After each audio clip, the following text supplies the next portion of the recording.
Kendall got dumped, didn't you? From today, I'm his wife. You must be devastated. Huh? London? It's rare for you to message me on here. What's going on?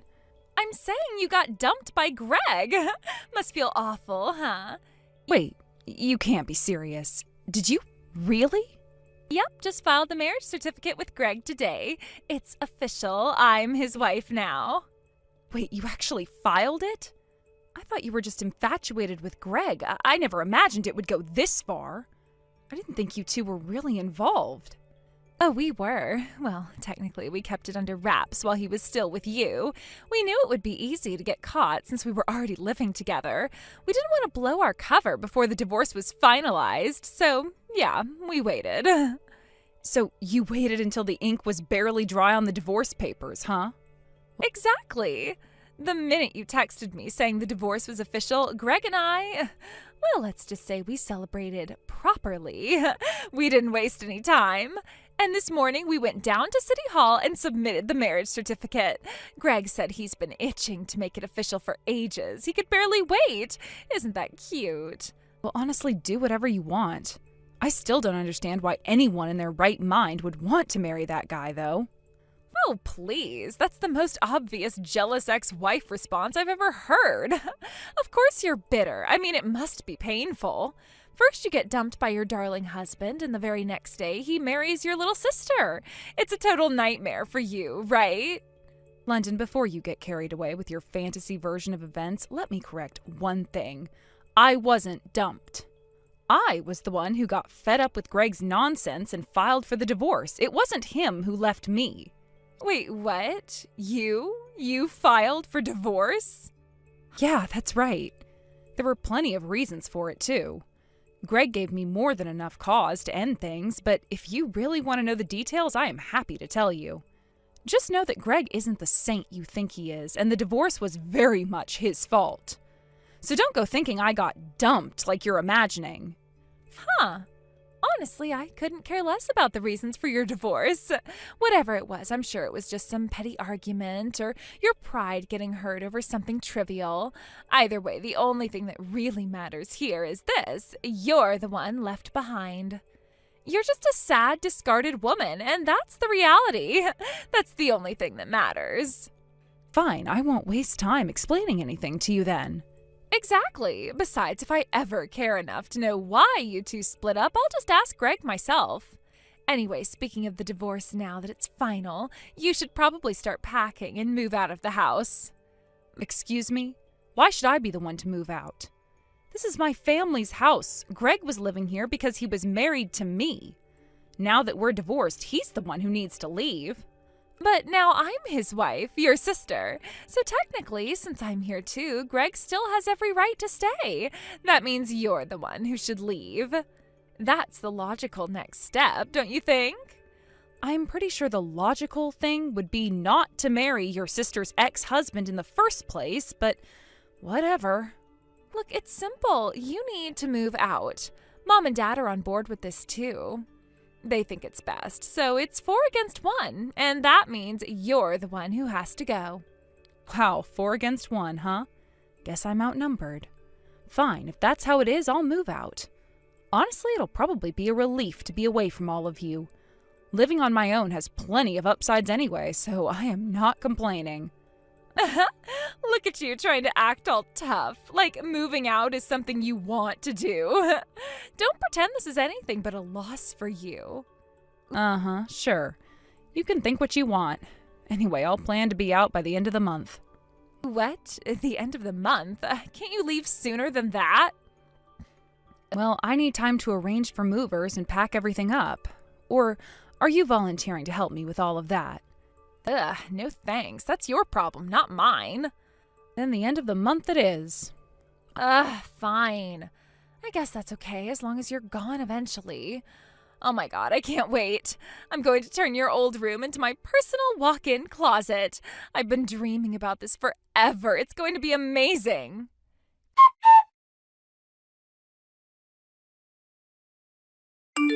Kendall, it's the end of the month already. Hurry up and get out. I'm already gone. What? What are you talking about? Do you even know what time it is? Around 9 p.m.? London, did you just wake up? What do you mean? I mean, your schedule is all over the place. You're practically nocturnal. Not surprised you didn't notice I already moved out. Instead, you're just now sending me a sleepy message. What are you talking about? When did you even move out? Oh, London, you should be embarrassed. You are so out of touch, it's honestly a bit sad. Hey, hold on. Honestly, it's been a blessing to leave that house. I've been wanting to move out for a while, and now I finally have. Seriously, what's your deal? By the way, don't bother asking for my new address. You're not getting it. Like I care? Why would I even want to know where you were living? Good, I figured as much. Just thought I'd give you a heads up. You might want to start looking for your own place soon. What do you mean by that? Why would I need to move? That house is going to be sold. Huh? What are you even saying right now? The house will be sold.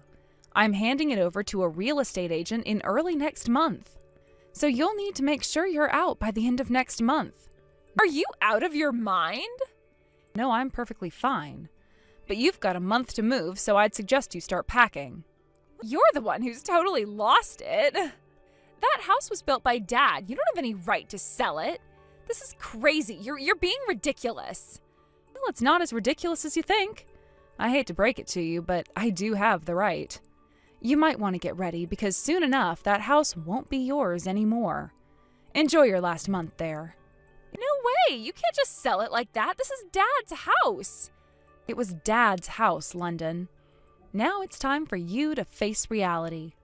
The house will be gone before you know it. You're going to have to find somewhere else to live. This has got to be a joke. There's no way you have the authority to sell the house. Believe me, it's no joke.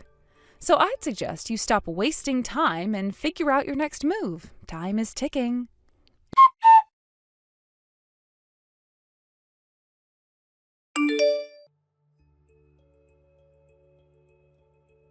Kendall! I just got told to get out.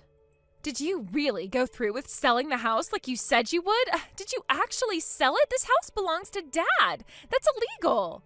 Are you seriously jealous because I took your husband and now you want to take revenge or something? You've thrown out so many issues, I don't even know where to start. What do you mean? I'm trying to warn you that you're the one committing a crime. All right, if you insist, I'll break it down for you point by point. First of all, the house isn't under your dad's name anymore. What? Remember a few years ago when we renovated parts of this house? Yeah, I remember. That renovation cost $300,000. I paid for all of it. No way. And I paid it all in one lump sum. $300,000 in one go? You're just an office worker. How did you manage to save that much? Oh, I guess I didn't mention it. I co-founded a business with a friend, and now I'm the executive director.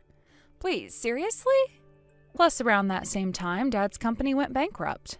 He managed to get another job through connections, but his salary was significantly lower. There were also issues with property taxes. After considering everything, I decided to take over the remaining mortgage, and we transferred the house's ownership from Dad to me. And by the way, I already paid that loan off early. Wait, are you serious? So, to sum it up, I'm the legal owner of the house now. Since you've kicked me out, it's clear that you can't just keep living here, right? Is this really happening? This conversation is wild. How could you think you could just push me out like that? You really thought you could take over? But it's my family home. That's what you think. The truth is, I'm the one with the legal title now. You should have thought about this before making any hasty decisions. I can't believe this. Well, you might want to start believing it. Because the reality is, this house is mine, and there is no way you or anyone else can stay here after what happened. But... No buts. You might want to start looking for a new place to live because this isn't going to work out for you anymore. I am done with this drama.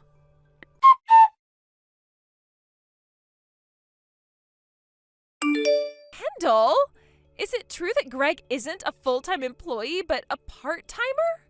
Yeah, he's a part-timer. After we got married, he became a target for layoffs at his previous company. Now he's working at that family restaurant as a part-time employee while trying to become a full-time staff member. But it seems to be quite difficult for him. So he's a part-timer. Could that be the reason for your divorce from Greg? Yeah, at first I thought it would be okay since I had a stable income and could support us both. But the money he makes as a part-timer goes entirely into his personal spending. He doesn't contribute even a single yen to our living expenses. He leaves all the household chores to me, and when he's at home, he just lounges around playing mobile games and eating and sleeping all day. I started to question the point of being married to Greg, and that's ultimately why we ended up getting divorced. I see. I always thought Greg had the higher income. So what? If you're saying that Greg's low income is affecting our living situation, then you should really consider getting a job yourself. Wait, me? You kicked out the highest earner in the family. It's only natural that you take on some responsibility for that. No way! I want to be a stay-at-home wife. If that's the case, I'll just divorce Greg right now and hurry to find a rich husband instead.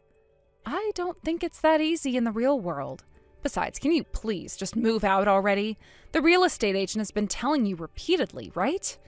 What? We're family. Can't you cut me some slack? Even if we are family, once a real estate agent is involved, there is no room for leniency. That's just unfair. Look, London, it's about time you face the reality of the situation. Greg's choices and your decisions have consequences. You can't just expect to stay here indefinitely. I can't believe this. You're really going to kick me out of my own family home just like that? Yes, I have every right to do so, especially since I'm the one who's been managing everything financially. You've made your choices, and now you need to deal with the fallout. But what about the family ties? I thought that meant something. Of course family matters, but responsibilities do too. If you want to remain a part of this family, you need to step up and contribute. So what? I'm supposed to just abandon my dreams of being a stay-at-home wife and find a job instead? If that's what you really want, then yes. You need to adapt to the situation, especially since it was your decision to marry Greg and then depend on him. This is ridiculous. I can't believe you're putting all the blame on me. It's not about blame. It's about reality. Sometimes you have to face hard truths, London. It's time to think about what's next for you. Fine, I'll figure something out, but don't think I'll go quietly.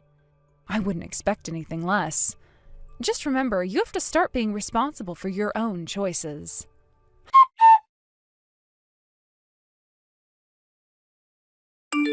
Kendall, I really need you to lend me some money. Actually, I need you to just give me money because I have no way to pay you back. I know you can easily come up with $400,000 just like you did for the renovation, right? Huh? Who is this again? It's London, your adorable little sister, London. I vaguely remember an annoying, reckless sister until recently, but I've never had an adorable one. This is not the time for jokes. I need money. Please get me $400,000. Why on earth do you need $400,000? I've been hit with a compensation claim. Huh? Compensation? London, what did you do now? I was just trying to hit the jackpot and find a wealthy husband. Wait, so did you manage to get divorced from Greg? Not yet. What do you mean, not yet? No matter how much I begged, he wouldn't agree to divorce me. So I had to start dating to find someone else, and I ended up meeting a guy with an annual income of $1 million. We started dating, but then both Greg and his wife found out about it. Is the guy you're dating already married? Things were going so well. Just because you both are married doesn't mean it's going well. But it turned out that his $1 million salary was actually his wife's income. What? He was just a part-time worker at a convenience store. That sounds almost exactly like what happened between you and Greg. I thought you learned from your mistakes, but apparently you haven't learned a thing. Shut up. I really need that $400,000 right now. That sounds a bit excessive. Why do you need that much? Well, I did some things to his wife to try to get her to divorce him quickly. I scattered garbage in front of their house, sent her some cursed letters, and made silent phone calls. Just a little bit of harassment. A little bit? That sounds like serious harassment. So that's why you got slapped with a $400,000 compensation claim? Yeah, and since Mom and Dad have no money, they told me to figure it out myself. They moved back to Dad's hometown. So you chose to live with that strict uncle you've always had a hard time with, huh? Exactly. And now he's saying he can't deal with me anymore and wants to cut ties. So that's why I'm asking you. I will give you my bank details, so please send me the $400,000 all at once. What makes you think I would just give you that money? What? Look, everything you've done so far has led to this situation. If you take a moment to think about it, you should understand why I won't help you. If you don't get it, you need to reflect until you do. I will think about it, I promise, but you'll have to help me out with the $400,000. No way, this is completely hopeless. What do you mean? I'm done here. I can't deal with this right now. Kendall? See you later.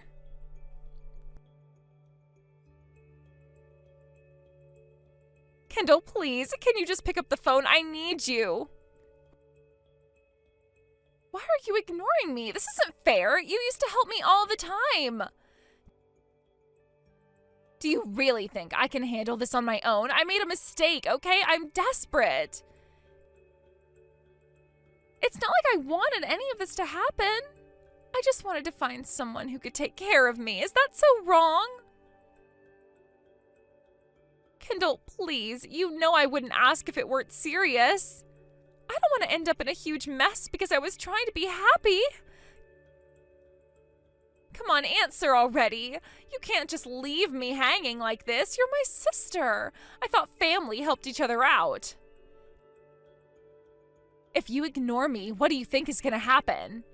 I'll end up in serious trouble. This isn't just about me, it's about our family's name, too. You can't just cut me off because I've made some bad choices. I know I messed up, but I need a lifeline here.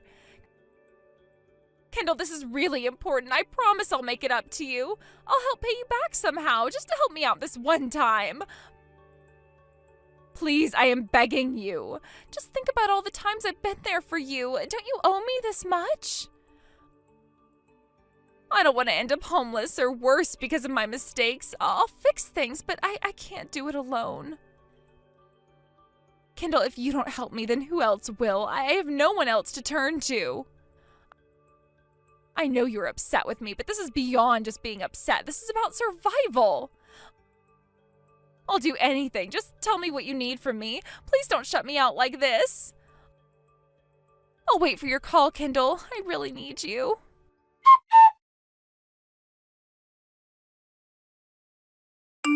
In the end, London divorced Greg without truly understanding what went wrong in her life. Despite the fallout from their relationship, it seemed she couldn't grasp her own shortcomings. Just a few days after their last text exchange, she found herself facing an unexpected demand. Greg was asking for alimony. Although the amount he requested was somewhat less than the market average, it still felt like a crushing blow for London, who was already drowning in her own debt of $400,000. The shock of it all left her slumped on the floor, feeling completely lost and bewildered. Realizing she had to start working to pay off her debts, London hurriedly rushed to the employment office. She sought a live-in job, thinking that would help her get back on her feet. However, given her previous behavior, her immaturity, and a tendency to underestimate the realities of life, it was hard to envision her thriving in any job. After all, she had been living in a bubble of privilege for so long that facing the harshness of the real world was bound to be a rude awakening. At her new job, the challenges started piling up almost immediately. Just when it seemed she might settle down, she found herself embroiled in trouble with her coworkers. Unable to navigate the social dynamics of the workplace, she abruptly stopped showing up one day without any notice. This led to her termination the very next day. It was a disheartening turn of events, especially considering she had just started trying to turn her life around. The situation worsened as she somehow ended up accumulating even more debt. It's unclear how she managed to get into a deeper financial hole, but it seemed that every choice she made was the wrong one. With her history of bad decisions, it wasn't surprising that her future was looking increasingly bleak. Now, no one knows where London is. Her disappearance has left friends and family worried, yet also somewhat relieved to be free from the chaos she brought into their lives. The last anyone heard from her was a brief message that suggested she was struggling, but since then, it's been silence.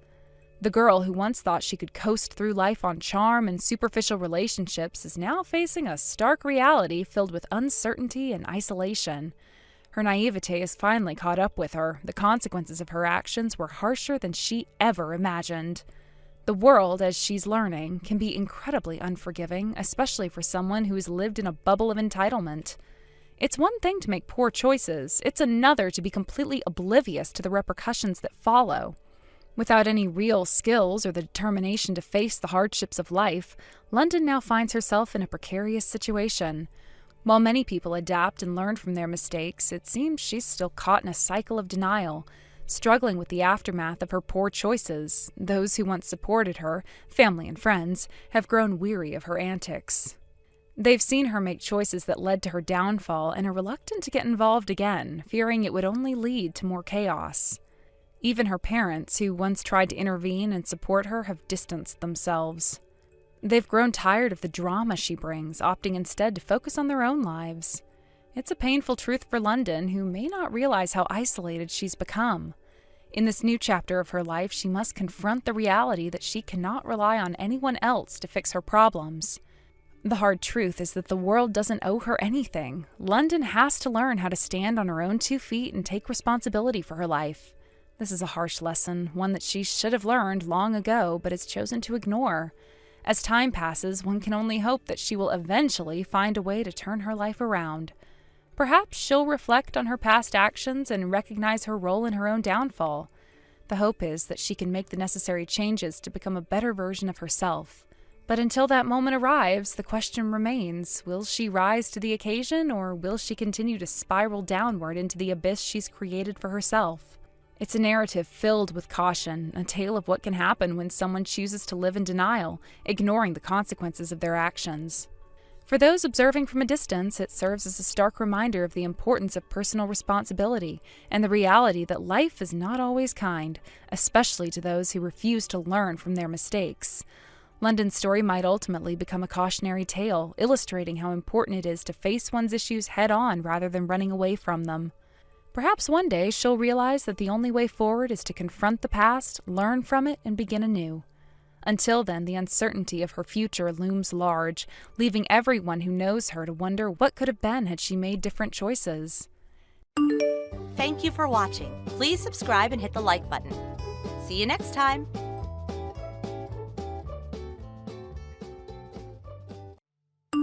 Hey Douglas, just how close are we to reaching the monthly contract goal I set? We've only got 3 days left in the month and time is ticking. Where do we stand?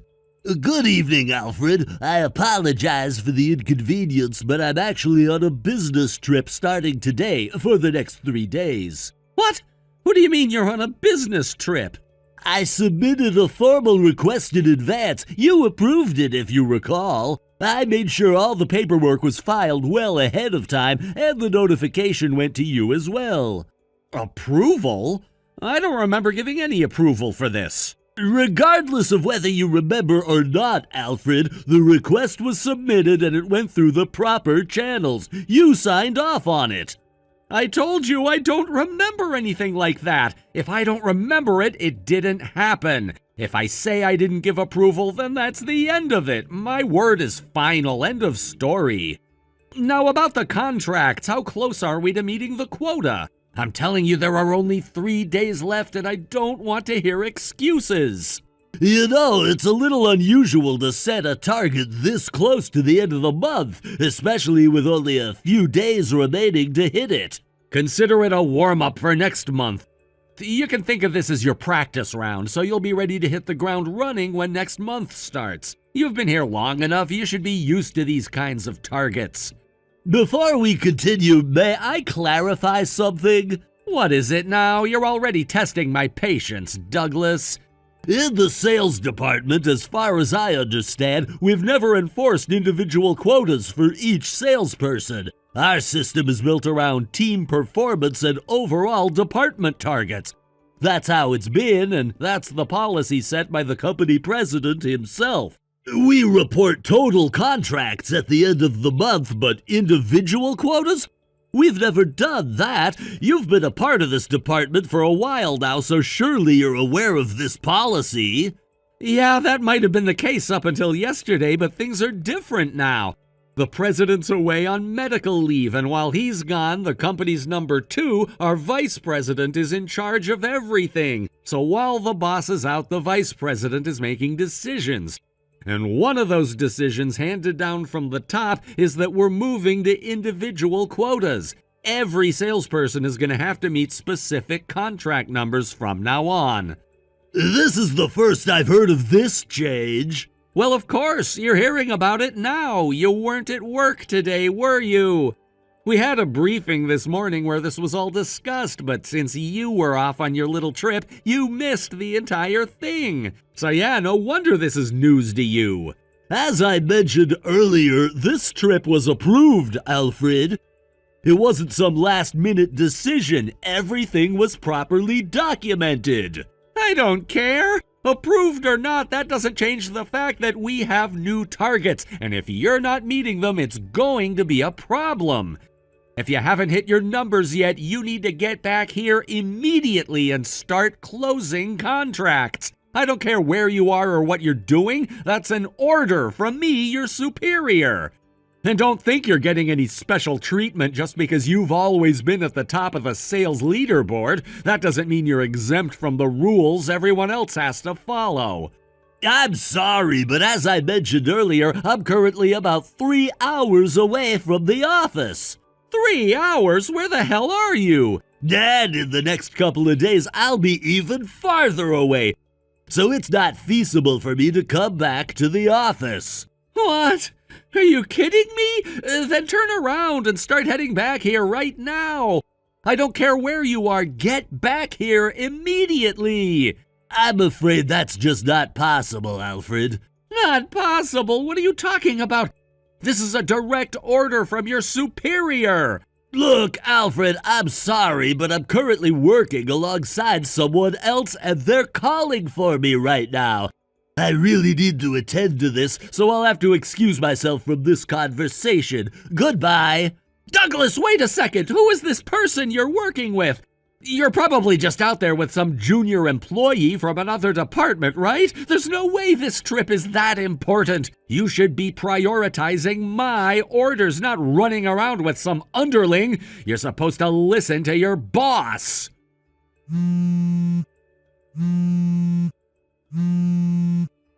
Douglas, answer the phone!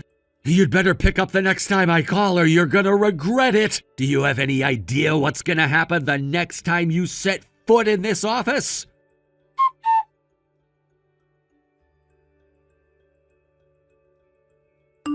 Kylie, can I talk to you for a bit? Of course, Douglas. Hey, aren't you still on that business trip? How's it going? You must be completely wiped out by now, huh? Yeah, you know how these trips are. It's been exhausting, but I'm pushing through. Thanks for asking, though. I figured. So, what's up? You reaching out to talk to me about work stuff? Something going on at the company? Yeah, exactly. I got this weird message earlier today from Alfred, you know, the sales manager. He was going on about how there were only 3 days left in the month, and suddenly, out of nowhere, he's talking about quotas.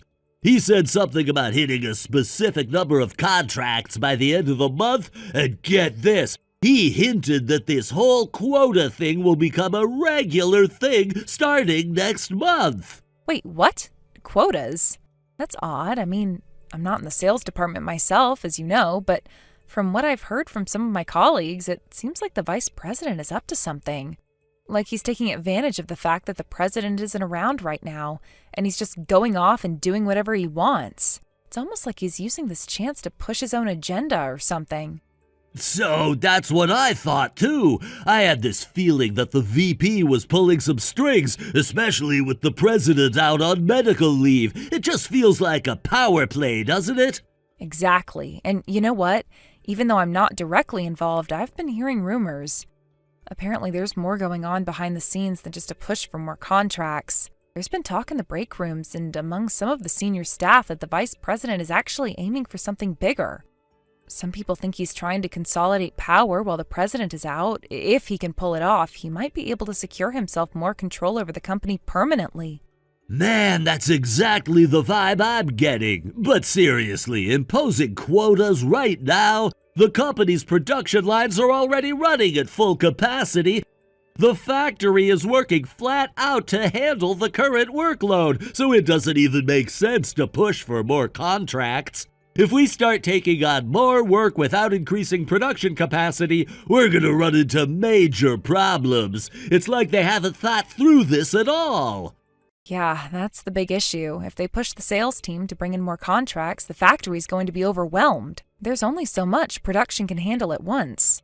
And as far as I know, there's no plan to increase capacity or hire more workers. So what's the plan here? To stretch the current workers even thinner? It's going to backfire. Exactly. It feels like they're putting the cart before the horse here. Instead of figuring out how to expand the production side of things, they're just blindly pushing for more sales. It's frustrating, you know? This kind of management is what leads companies into trouble. And to top it all off, Alfred, who's temporarily in charge of sales, seems to be fully on board with this new quota system. He's acting like it's the greatest idea ever, but I'm not convinced. Alfred, huh? Isn't he the one who stepped in after the sales department head went on maternity leave? Yeah, exactly. The department head, Mariah, is on maternity leave and she's planning on taking the full year off. So Alfred's been running things in her absence, but honestly, he's not doing a great job of it. The guy's always been a bit too eager to please the higher-ups, and now with the VP pulling the strings, he's just going along with whatever crazy ideas get thrown his way. Well, that's not good. If Alfred is just going to go along with everything the vice president says, things could get even worse. I mean, what happens when the president comes back and finds out what's been going on? Or worse, what if the vice president actually manages to take control before the president returns? If the company's leadership keeps going in this direction, it could seriously hurt us in the long run. And with our wedding coming up, I'm a little anxious about what might happen. I don't want us to be caught in the middle of a corporate meltdown. I totally understand your concerns, Kylie. I've been thinking the same thing. But honestly, I don't think it'll get that bad. I've actually been talking to some people in the company, including the section heads in the sales department, and they're not happy about the new quotas either. In fact, most of the team isn't planning on following through with these ridiculous demands. And I had a conversation with your dad, too, the factory manager. He's fully aware of the situation, and he's made sure that both the production and sales sides are on the same page. They're not going to let this get out of hand. Wait, you've already talked to my dad about this? I had no idea you were coordinating with him behind the scenes. Is there something bigger happening here? Are you guys planning some kind of resistance? I can't say too much right now, Kylie. There are some things in motion, but it's not something I can talk about yet. Just trust me when I say that we're working on it. The situation isn't as dire as it might seem, and we're not going to let the VP's crazy plans ruin everything. The people who care about this company are still here, and we're not going to let it fall apart. That's reassuring. I guess I was starting to worry a bit too much. I mean, I trust you, Douglas, and I know you'll do whatever it takes to make sure things don't spiral out of control. It's just everything feels like it's happening so fast. And with the wedding coming up, I just wanted to make sure we're set up for the future, you know? Yeah, I get it, and I promise you we're going to be fine. The wedding, our future together, none of this corporate nonsense is going to derail any of that. I've got your back, and I'll make sure things stay on track. Thanks, Douglas. I really appreciate that. You've always been so level-headed about these things. It's one of the reasons I love you. And I love you too, Kylie. We'll get through this, just like we've handled everything else. Now I better get back to work before Alfred sends me another one of his ridiculous messages.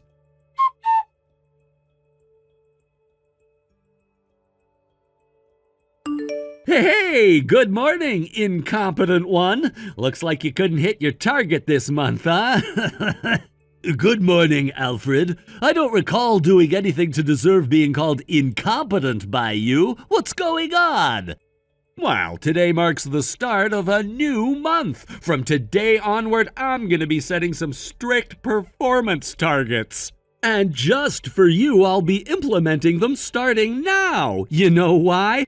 Because you skipped the last 3 days of the month and didn't even bother to inform me about it. Those 3 days were supposed to serve as a warm-up period, but instead you just slacked off.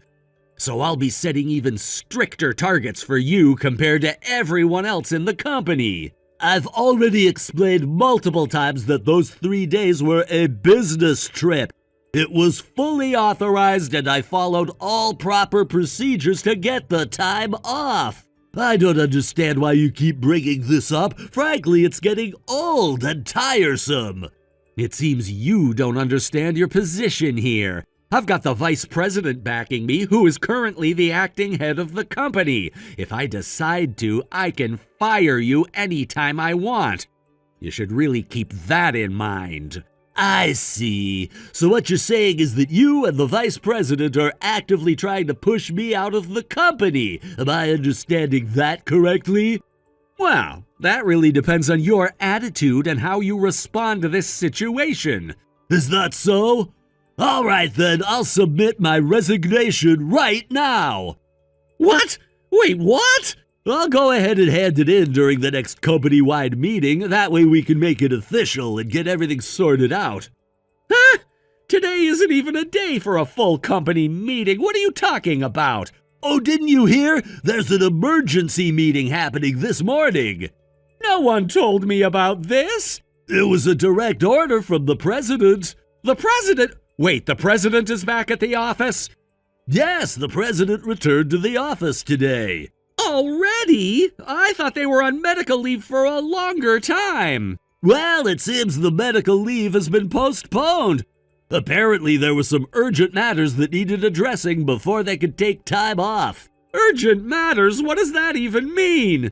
Well, considering the recent developments in the company, it seems the president wanted to ensure everything was under control before stepping away completely. That's all well and good, but what does that have to do with me? Oh, by the way, Alfred, I haven't seen you around this morning. You didn't happen to miss today's start time, did you? What do you mean? Of course I'm here. Really? Because it doesn't seem like you're at your desk right now. No, I'm just handling some things. I had a few urgent matters to deal with. Handling some things? Is that what you call it? Seems more like you're trying to avoid your responsibilities. I'm not avoiding anything. Look, this is all just a misunderstanding. A misunderstanding, huh? It's funny how you always seem to have an excuse ready when things don't go your way. Excuse? I'm not making excuses. You're being unreasonable, Alfred.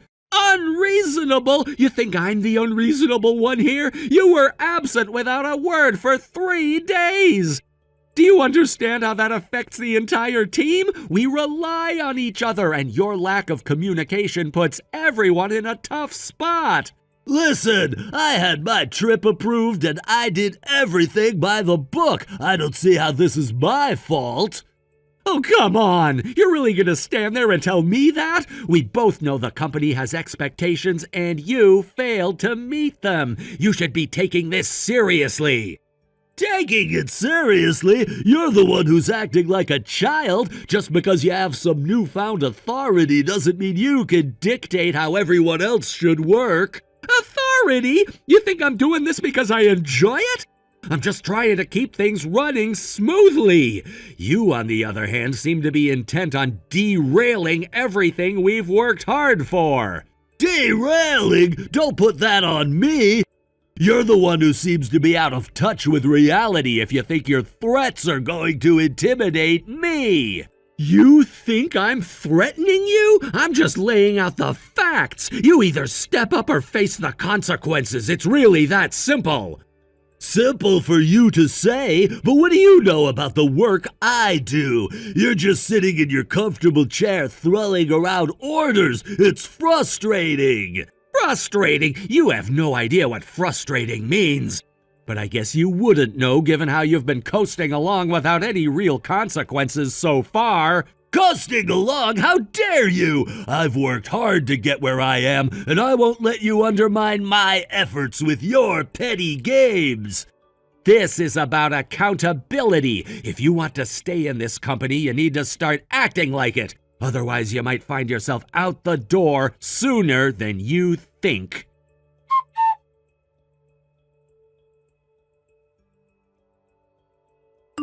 Hey, Douglas, what about the morning meeting? It's already finished. What? Oh, I should let you know I submitted my resignation letter in front of all the employees. You really did that? Well, to be precise, it was a resignation request, but when I handed it to the president, he cheerfully dismissed it, saying, "What is the next president doing?" Wait, next president? In line with the transition of the company's top position from the vice president until yesterday, I acted accordingly. However, the president, who has returned today, didn't grant my resignation, so I will continue to be a part of this company. Hey, what do you mean you're the next president? Isn't the next president supposed to be my uncle, the vice president? To be exact, I'm at the stage where I've been asked to be the next president after the next one. It's certain that a new president will be coming soon, but it's definitely not the current vice president. What? They'll be establishing a new structure once everything is settled. A new structure? What do you mean by that? Are you saying there's going to be a major overhaul in how things are run around here? Yes, exactly. The current management will undergo some changes, and I think there will be new roles assigned to everyone. I can't believe this. So you're saying you're essentially in line to take over? What's going to happen to all of us in the meantime? From what I gather, the president is keen on restructuring to make things more efficient. It sounds like we might see some significant shifts in responsibilities, and I guess you'll just have to wait and see how it all unfolds. This is all happening so fast, it's hard to keep up. Are you ready for all of this? Honestly, I have my reservations, but I think it's an opportunity to make a difference. Plus, with the current vice president stepping back, it feels like a chance for fresh ideas to be implemented. You really think you can handle it? I believe so. There's a lot at stake, and I want to make sure that the team is well supported through this transition. I guess we'll have to see what happens next, huh?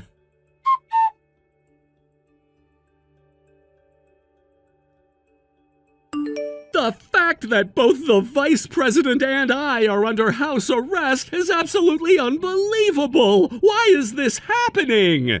Do you really not have any idea? What are you talking about? I'm referring to the former sales manager who left the company 6 months ago after being held responsible for a massive loss. Huh? And the former sales assistant manager who was demoted and had his salary cut 3 months ago for losing a contract with a major client and was subsequently transferred to the E-Town sales office. Wait, what? You genuinely don't remember anything about the treatment of these two individuals? What are you saying? If you still think no one has figured it out, I can only say you have quite a delusional mind. What are you suddenly talking about? In reality, both of these situations stem from your mistakes, right? You cried to your uncle, the vice president, and successfully pinned the blame on both the former manager and the former assistant manager, securing the vacant manager position for yourself.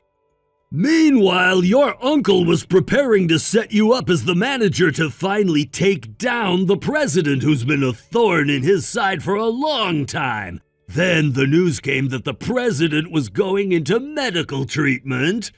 What? Your plan was to seize control of the company by acquiring a large number of new contracts and expanding the business. You thought that by building up your achievements as a manager, you could force the president into retirement and solidify your position. Alfred, you imposed stringent sales quotas on your subordinates in the sales department just as you were told. You're spouting completely unfounded accusations. If you keep dragging my uncle and me into this, I will sue you. If you can, go ahead. What? I was on a business trip accompanying the president to directly meet with the former manager and the former assistant manager. What? There were many employees who were already on their side, and evidence of their innocence has been steadily gathering. All I needed to do was confirm the earlier conjectures and ask how they wished to proceed, and the former manager stated that he is already working in a different company and has no intention of returning. The former assistant manager expressed a desire to be reinstated to his previous position and salary, but they both share a common wish to sue you and the vice president for damages. Sue for damages? Regarding that, the president is preparing a lawyer for both of them. A lawyer is getting involved? The disciplinary actions from the company are a separate issue altogether. What? I believe you will receive further communication regarding this, so it would be wise not to take any unnecessary actions and simply wait patiently. Are you serious? This definitely means I'm going to get fired. You really ought to start connecting the dots, Alfred. This situation doesn't look good for you or the vice president. The board will be taking a closer look at everything that has happened over the past several months.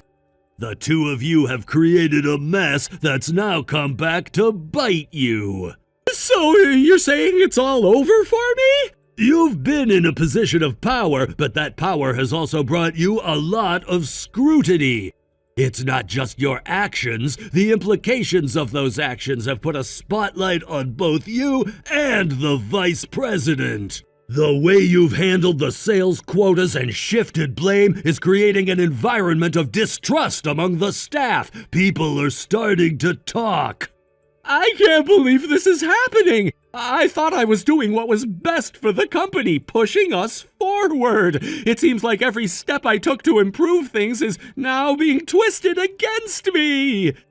Yes, well, that's what happens when you prioritize your interests over the company's welfare. It's become quite clear that you were more focused on your ambitions rather than fostering a healthy workplace culture. That's going to come back to haunt you. So what do you suggest I do? Is there any way I can salvage this situation? I'd say you just sit back and stay quiet while the investigation goes on, and then prepare yourself to be let go by the company and have to find yourself a new job. But I don't want to go!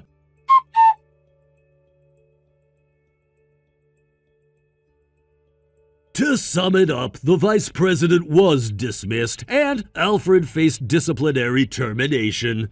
Both of them ended up leaving the company as a result of these actions. This news spread among our relatives, leading to a declaration of estrangement from the entire family.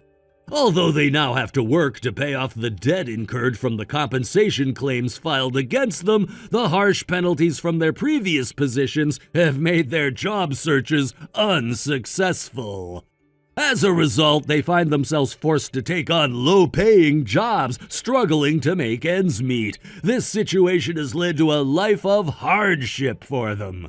In the aftermath of these events, the company decided to reevaluate its structure, appointing the factory manager as the new president.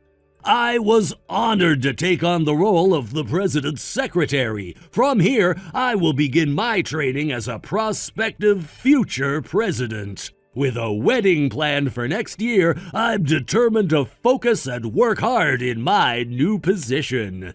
Thank you for watching and listening. We hope you enjoyed the video. Don't forget to like this video and subscribe. Also, feel free to leave a comment about what you thought of the story.